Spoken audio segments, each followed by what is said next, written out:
পয়লা শ্রাবণ আমার কাকিমা রসকুণ্ডুর বাবার মন্দিরে গিয়েছিল অঞ্জলি দিতে। এখানে কাকিমা পরপর পুজোগুলো করে গেছে, কি সুন্দর লাগছে দেখুন না।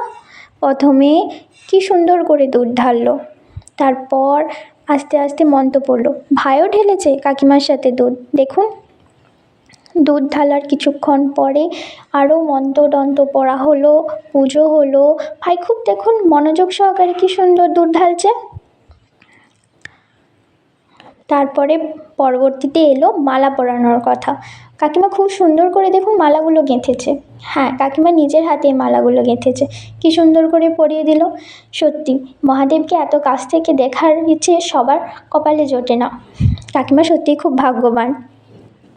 যারা জানেন রসকুণ্ডুর ঠাকুরকে তারা খুব ভালো করে জানেন, খুবই জাগ্রত মহাদেব। এরপর ঢালা হচ্ছে ডাবের জল। সত্যি কাকিমা কি ভাগ্যবান, ডাবের জল, ফুলের মালা, আরও কত কিছু ঢালার সুযোগ পেয়েছে। এরপরে সবশেষে কাকিমা মন ভরে অঞ্জলি দিয়ে পুজো করে তারপর আমাদের সবার জন্য ভালো কামনা করে, সবার জন্য আশীর্বাদ চেয়ে, ভালোবাসা দিয়ে আমাদেরকে ভরিয়ে দিল। এরপর দেখুন,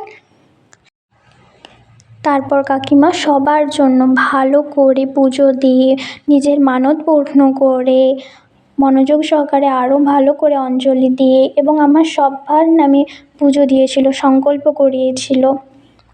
অনেকক্ষণ ঠাকুরের কাছে প্রার্থনা করে সবশেষে আমাদের সবার জন্য প্রসাদ নিয়ে বাড়ি ফিরে এসেছিল।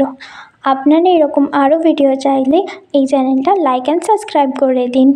আর সবার কাছে প্রার্থনা করি যে প্লিজ একটু সাপোর্ট করে দেবেন।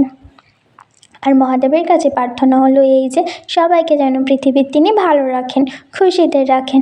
হর হর মহাদেব, হর হর মহাদেব, হর হর মহাদেব। মহাদেব সবাইকে ভালো রাখবে। ওম নমঃ শিবায়।